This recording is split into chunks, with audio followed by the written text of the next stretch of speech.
তার চুরি করে নিয়ে যাচ্ছিল এই ব্যক্তি, আর তাকে ভবন মালিক এবং এলাকাবাসী হাতে নাতে আটক করেছে। চুরি করতে যে কয়বার ধরা খাইছো? 4-5 বার। জেলে কয়বার গেছো? একবার গেছি। কয়দিন ছিল? 4 দিন। কোন একটা কর্ম আজ চুরি করতাম না। এটা মারে না, পাবলিকে মারে না ধরলে? হ্যাঁ। তার চুরি করে নিয়ে যাচ্ছিল এই ব্যক্তি, আর তাকে ভবন মালিক এবং এলাকাবাসী হাতে নাতে আটক করেছে। এই যে দেখতে পাচ্ছেন যে তারগুলো চুরি করতে এসেছে, এলাকাটা হচ্ছে চট্টগ্রামের হাটহাজারী উপজেলার ইস্টার্ন আবাসিক এলাকা এবং ঘটনাটা ঘটেছে 10 জুন বুধবারে। এই যে দেখেন যে ব্যক্তিকে এ তার সহ হাতে নাতে আটক করেছে, আমরা তার সাথে কথা বলবো। ভিডিওটা আমরা তৈরি করতাম না। হাটহাজারী কাচারী সড়কের অনেকগুলো মার্কেট থেকে এরকম তার চুরি হয়েছে, বিভিন্ন ভবন থেকে তার চুরি হয়েছে। এই যে এলাকা আবাসিক এলাকার অনেক তার, মোটর, বৈদ্যুতিক সরঞ্জামাদি চুরি হয়েছে এবং এ ধরনের যারা আছে তারা শহর থেকে এসে এগুলো চুরি করে নিয়ে যায়। আর তাকেও আমরা ভিডিওতে দেখাতাম না। গতবার একটা ভিডিও করেছি, দেখায়নি বলে অনেকে গালবন্ধ করেছেন। সে বলছে তার বয়স 18+ এবং কিছুদিন আগে সে জেল কেটে এসেছে। আমনবাজার এলাকায় 5-6 বার সে ধরা খেয়েছে, এমনকি তার বাবা তাকে মেরে পা পর্যন্ত ভেঙে দিয়েছে। তারপরেও সে কেন ছাড়ছে না এটা আমরা একটু শুনবো তার সাথে। তুমি কান্না করিও না পরত। এগুলো কোত্থেকে চুরি করেছো? এখান থেকে।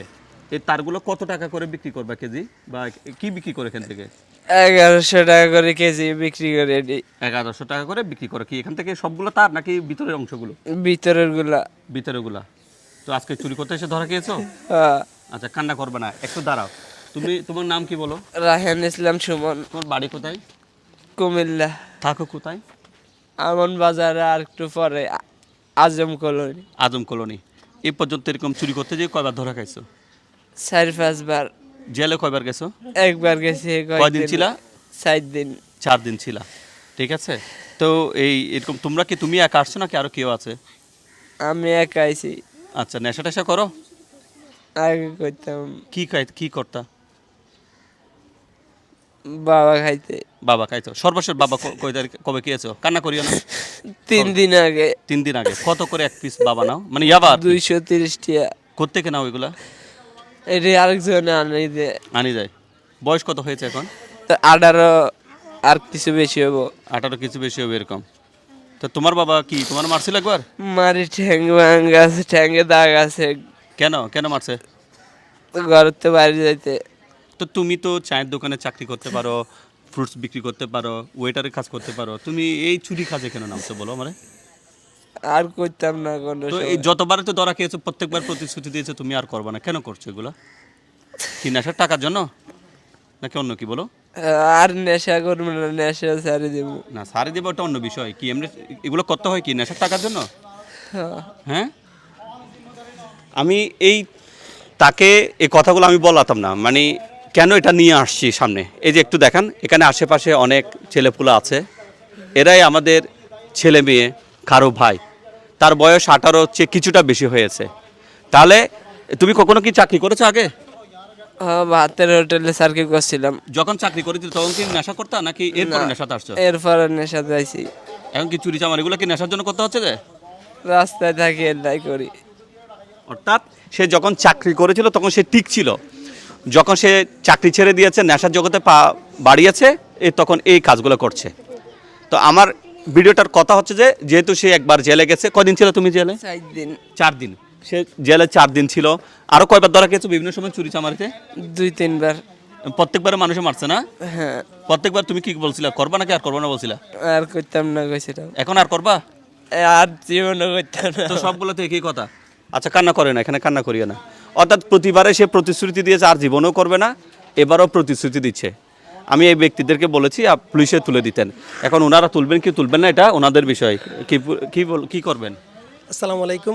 না, আমরা চাচ্ছি না যে যেহেতু সেই বলতেছে সে আর করবে না, এই প্রতিশ্রুতি দিচ্ছে। আমি প্রথমে যখন দেখি যে সেই বিল্ডিং থেকে নামতেছে মালের পোটলা নিয়ে, তখন আমি মনে করছিলাম আমাদের মিস্ত্রি হবে। যখন আমি ইস্টার্ন আবাসিকের মুখ থেকে আসতেছি আসি তার কাছে ধরেন না 20 ফুট মতো দূরত্বে ছিলাম, তখন তাকে ডাক দিলাম, সে দেখি পিছনে আর তাকায় না। যখন পিছনে তাকায় না তখন তার কাছে যাইতে না যাইতে সেই দুধ দিয়ে পাশে রিদওয়ান সাহেবের বিল্ডিংয়ে ঢুকে যাই। আমি দৌড়ে ওর পাশে যাই, ঢুকার পরে তার হাতে যে বস্তাটা ছিল। আচ্ছা, আমি বুঝতে পেরেছি। এখন এই যে তারগুলা কেটেছে আপনার টোটালি ক্ষতি কি হবে? অনেক টাকা ক্ষতি, এটা ক্ষতি মানে এটা আবার ওয়ারিং করতে হবে, আবার তার কিনতে হবে, সেই তো এটা ধরেন 200 টাকা 1100 টাকা করে বিক্রি করলে কত টাকা পাবে, কিন্তু আমার ক্ষতি তো ধরেন এটা 20-50 হাজার এই টাকা। বিল্ডিং থেকে আরো কয়বার চুরি হয়েছে? আরেকবার চুরি হয়েছে। এটা দারোয়ানকে আমি, দারোয়ান তো খুব গরিব মানুষ, ওনাকে বলছিলাম যে ওনাকে ড্যামারেজ দিতে হবে। এর আগেও একবার তার চুরি হয়েছে, তাও আরেকবার আমি ধরছিলাম তার চুরির লোক, এই লোক না তা এখন আপনাদের সিদ্ধান্ত কি? আমাদের সিদ্ধান্ত, সে যখন এখন বলতেছে আপনারা সবাই যখন এতে কমেন্ট নিচ্ছেন, সে যেন আর না করে। এই ধরনের আরও যারা এটা দেখবে, আজকে আপনার ফলোয়ার যারা আছে হয়তো সবাই যখন দেখবে এটা থেকে, যারা এই ধরনের কাজ আছে তারা শিক্ষা নিক যে এই ধরনের কাজ যাতে তারা আর না করে। এবং ভবন মালিকদেরও সচেতন হতে হবে এবং দারোয়ানকে সচেতন হবে। ভবন মালিক যারা ইনচার্জ আছে, আমি তো ইনচার্জ হিসেবে আছি, সে মূলত কত হলো সে আমাকে চুরি মারিয়ে দিতে চাইছে।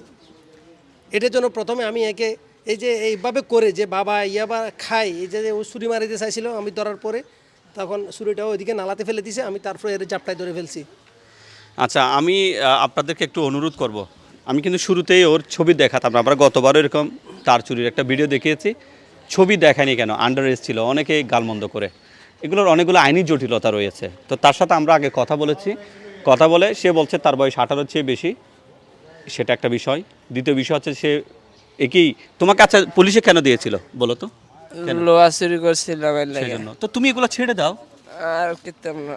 তো সে লোহা চুরি, এটা কোথায়, কোন এলাকার ঘটনা? আমন বাজার। আমন বাজার, ওই যে আমন বাজার এলাকায় লোহা চুরি করতে দিয়েছে, তারপরে তাকে নাকি তার বাড়িতে তোমার বাসা নিয়ে গেছে না, তারপর কোথায় দিয়ে দিয়েছে?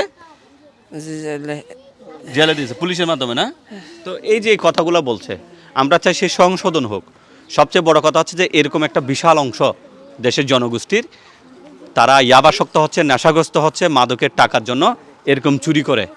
চিটাং শহরে বিভিন্ন জায়গায় দেখবেন তারা ফ্রুটস নিয়ে যাচ্ছে, চলন্ত গাড়ি থেকে মালামাল চুরি করে ফেলে, তাদেরকে ধরতে গেলে তারা ধারালো ব্লেড চাকু দিয়ে আঘাত করে, এরকম অনেকগুলো বিষয়। তো আমি সম্পূর্ণ বিষয়টা ওনাদের উপর ছেড়ে দিলাম। আমি শুধু ভিডিওটা এই কারণেই করছি, আপনারা একটু সচেতন থাকবেন। এদেরকে না মারাও যাচ্ছে না জেলে, এখন জেলে দিতে গেলে এখন দেখা যাবে আবার পুলিশের কাছে যেতে হচ্ছে, পুলিশে বলে যে এবার আপনি বাদী হন, আবার একে ট্রিটমেন্ট দেন, হ্যাঁ একে ইয়ে করেন, মানুষ অনেক ধরনের ইয়ে। তো আমরা জানি না আসলে এগুলা মানে আলটিমেট ইয়েটা কি। তো আমাকে অনেকবার ফোন করেছে, আমি বলেছি সোজা পুলিশকে দিয়ে দেন, তারপরে বলছে না আপনি আসেন। তো এই যে ব্যক্তিগুলা অনেকক্ষণ ধরে বারবার ইয়ে করার পরে আমি এখানে আসলাম, তার সাথেও কথা বললাম, এবং কথা বলে যে জিনিসটা আমরা পেলাম যে এরকম হামেশা বিভিন্ন স্থানে চুরি হচ্ছে। এর জি চুরি হইতেছে ওই আমাদের সাইডের বিল্ডিং এ গিয়া ওয়ারিং করছে না, তার কেটে নিয়ে তার কেটে কেটে এতটুকু লাকি সবগুলো নিয়ে যাচ্ছে। এখন আমিও একজন দারোয়ান এসে পাচ্ছি, যে আমাদের এখানেও আমাদের উপর বহুত চাপ আসছে, মালিকের চাপ বুঝছেন? দিচ্ছে, হ্যাঁ মানে আপনাদের বেতন কেটে হ্যাঁ ফেলবে। কেটে ফেলবে, এটা মোবাইল চুরি হচ্ছে, এদিকে সবগুলা চুরি হইতেছে। তো আসলে যে হাটহাজারী শহরতলিত হওয়ার কারণে চট্টগ্রাম নগর থেকে এরা চলে আসে, সে তাকে আমিন কলোনি এলাকায়, অর্থাৎ ওই যে রোফাবাদ ওই এলাকা থেকে আসে। তো এটাই ঠিক, যেমন এই মুরব্বীকে যদি এখন বলা হয় যে আপনি 20-30 হাজার টাকা ড্যামারেজ দেবেন, এই লোক বেতনও পায় কত, বাবা বয়সী। তো আসলে কি একটা মানে অবস্থা। তো যাই হোক, এই ভিডিওটা ধারণ হয়েছে 10 জুন বুধবার, এবং আমরা এই ছেলের সাথে কথা বলেছি। তুমি এদিকে তাকাও তো একটা, তুমি কি কথাগুলো আমরা শিখিয়ে দিচ্ছি নাকি এগুলো সত্য, যা বলেছে সত্য করে বলো? সত্যি আমি নিজের থেকে কইছি। নিজে থেকেই করছো? এরকম আরো কয়বার তার চুরি করেছো? আগে লোহা টোয়া চুরি করছে, এখন কি তুমি এরপর থেকে চলে আসতে পারবা? আর করতাম না। এই পথে ছাড়ি দিব, এবার কোন একটা কাজ করুন। ঠান্ডা করিও না, কাজ করবা। কি নাম বলো, তোমার নাম বলো? রায়হান ইসলাম সুমন। কি কাজ পারো তুমি? বাতের হোটেলে টোটেলে আবার হ্যাঁ, ঢুকে চাকরি যাবো। করো, ঢুকে যাও, সারাদিন খাবা, বেতনও পাবা। হ্যাঁ। পরিবারে কে কে আছে? আব্বু আছে, আম্মু আছে, আর বাবা কি করে তোমার? রং সার দোকান করে রাস্তা। তো রাস্তা তুমিও করো, তুমিও স্বামী কি করো বলো? কর্ম, যে কোনো একটা কর্ম আজ চুরি করতাম না। এই যে মারে না, পাবলিকে মারে না ধরলে? হ্যাঁ, লেখাপড়া করছো কিছু? 3 পর্যন্ত হচ্ছিলাম। তোমাদের বাড়ি কোথায়, কুমিল্লা কোথায়? শান্তিনা। তুমি বড় হয়েছে কোথায়? চিরাঙে। চিটাঙে। চাকরি বাকরি করো, এগুলো করিও না, ঠিক আছে? আর করতাম না। তো যাই হোক, ওনারা বন মালিকরা সিদ্ধান্ত নেবেন, তবে ওরা সিদ্ধান্ত নিয়েছে যে ওরা কি, আপনাদের সিদ্ধান্ত কি বলেন? আমরা এবারের মতো আমরা ক্ষমা করে দিলাম, যাতে ও নিজেই বলছে আর আসবে না, সুতরাং আমরাও ক্ষমা করে দিলাম, এই যাতে ও নিজে সুস্থ জীবনে ফিরে আসে আমরা চাই। এই ধরনের আরও যারা এই ধরনের যদি কোনো ইয়াতে থাকে, তারাও এই ধরনের ভালো জীবনে ফিরে আসুক এবং কর্ম করুক, তারা মানুষের ক্ষতি না করুক। মানুষের ক্ষতি না করুক, এটাই চাই আমরা। আসলে সবার প্রতি এটাই মেসেজ আপনার মাধ্যমে। আর সরকারের প্রতি অনুরোধ থাকবে যে সরকার বলছে সম্ভবত বিভিন্ন প্যাকেজ মাদকের বিরুদ্ধে জিরো টলারেন্স। আমার যতটুকু আমি দেখতে পাচ্ছি এগুলো সবগুলো হচ্ছে মাদক। মাদকের টাকার জন্য সে এই পথে এসেছে। তাকে যদি ডেলি 230 টাকার জন্য ইয়াবা খেতে হয়, তোমার চায়ের দোকানে কত কান্না করে, চায়ের দোকানে কত বেতন পেতা? 300 টাকা। ডেলি 300, তাহলে মাসে 9000 ডেলি টাকা ডেলি দিয়ে দেয় না, মাসে মাসে। তাহলে তোমার ইয়াবার একটা ইয়াবার পেছনে কত টাকা চলে যেত? 230 টাকা। 230। তো ডেলি 300 টাকা বেতন পাই, 230 টাকা যদি ইয়াবার পেছনে চলে যায় তা আর থাকলো কি? এইগুলাই থাকছে আর কি। তো আমরা চাই না এরকম আরও হোক। ওকে অপমান করার জন্য করার জন্য নয়, একটা বাস্তবতা তুলে ধরার জন্য। আর আপনারা যারা গালি দেবেন শুধু আপনাদের গালি না খাওয়ার জন্য ওকে চেহারাটা দেখাতে হয়েছে। তো আমরা চাই এই ধরনের বিষয়গুলো না হোক এবং সারা দেশে মাদক বিরোধী অভিযান জোরদার হোক। মাদক যে সীমান্ত দিয়ে আসে ওখানে আরও কড়াকড়ি হোক। যে সমস্ত মানুষ মাদকের সাথে জড়িত আছে, লেনদেন করে, তাদের বিরুদ্ধে সবাই সোচ্চার হোক।